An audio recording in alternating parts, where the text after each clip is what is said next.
Chapter 1. Reality. What is the definition of, and what value has it? Now, you may not have realized this yet, but more and more people find themselves busy with virtual reality, by technology fragmented reality, more commonly known as VR. As we find ourselves more and more busy with the subject, it becomes clear that maybe even our very concept of reality we call our own, which is often reflected upon the universe we live in, is nothing more than an illusion, a simulation. Quite frankly, the majority of scientists are currently heading for that direction, looking for answers, and many respectable scientists are already convinced that the chance of us not living in a simulated reality is 1 in a billion. Everything and every thought which we can point out or think of is nothing more than the byproduct that this very simulation we are in has to offer. This simulation, our universe, multiverse or whatever, consisting of time and space as the main ingredients, has us as very tiny parts in it with the intact sentient capability of thought, creating the illusion in our minds that we actually experience anything at any given time. So what is it that our brains do in order for us to believe and agree upon anything we think we experience if it's not real to begin with? Well, first of all, honest science suggests that our brains are transmitters of waves and strings of energy, and probably also dark matter and dark energy, which our universe, or multiverse, consists of.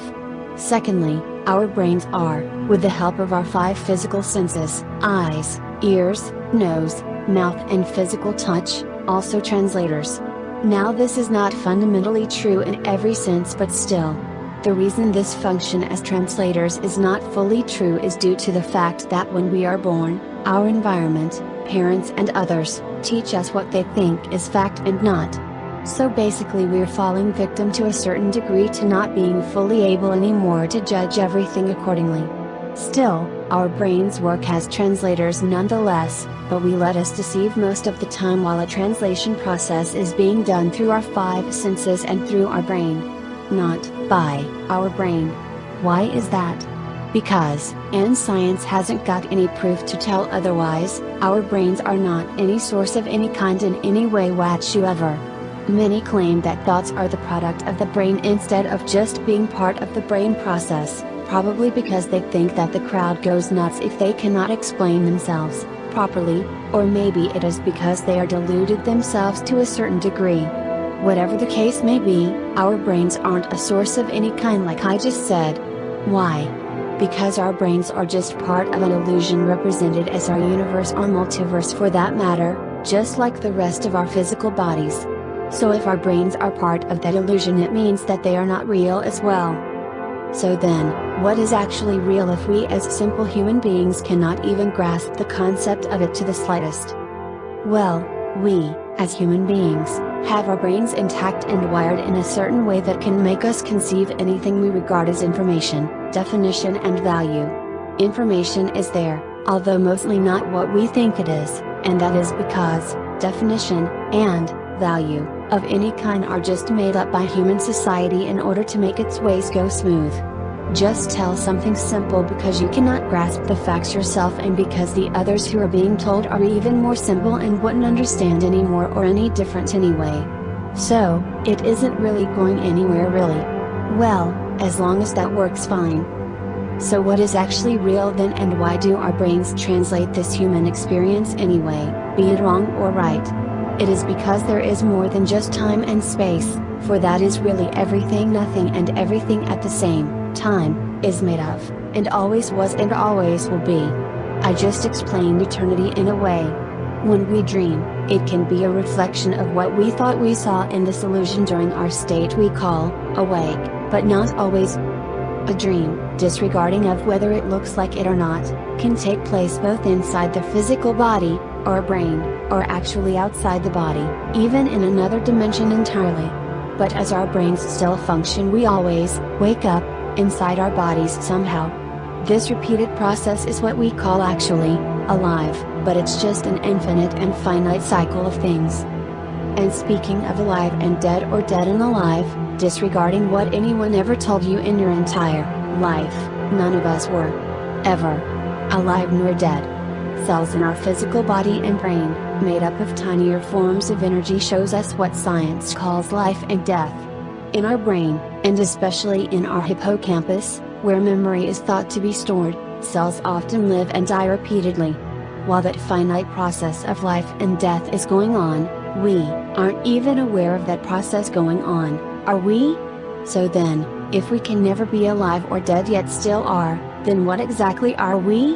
Well, we are how I would call it the higher self, spiritual beings inside a mortal body. Okay, we can increase lifespan drastically soon enough with the help of technological nanorobots, thus enabling us to learn longer and more as human or superhuman beings, but that exact experience will never be forever because the universe itself won't last forever. We, on the other hand, go somewhat beyond the universe and beyond the multiverse. Now, some of us, and someday I trust many or every one of us will become capable of sensing and becoming even more than the higher self, the spirit individual, which is becoming one with truth itself. The true self, is everything is nothing is everything forever, eternal. You probably heard of a wise man saying know thyself? Well, the easy fun part is, that we all knew and still know everything and will do so forever, yet our human awareness is extremely limited for it is severely imperfect. God, not only knows everything like humans do, His awareness is also infinite, so God is literally everything and always was and always will be. So to go back to the human part, yes, humans are not aware, almost not at all of anything, let alone of their own knowing. Knowing is eternal consciousness, and mortal human awareness, which is directly linked to brain activity, is an obstacle from which humans can learn over and over again. God never learns, because He is on every level in both consciousness and awareness. So speaking of the true self, who did ever attain it? Well, the prophets did, the real prophets, like the Buddha, Isa Yeshua, known as Jesus Christ, and Muhammad. Just very few people through history had the capability of becoming the one.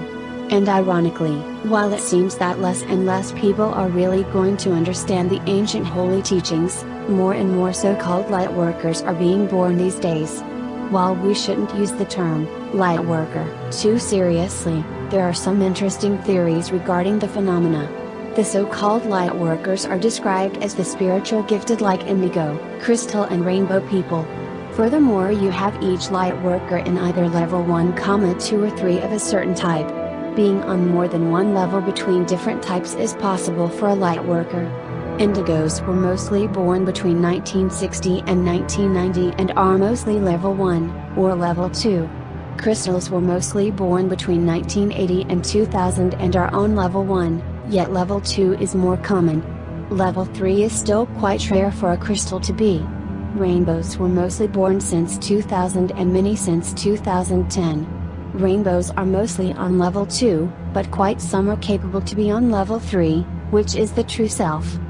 Now finally, I like to tell you that light workers are on a certain, good, side, and every side that exists, is actually an adversary to one or more other sides, and therefore all sides are satanic. So a side, or a point of view for that matter, is not to be taken seriously, for the more serious you're the more of a Satan you are. God is not serious at all, for God is infinite. Those who can forsake all they have, can thereby become one.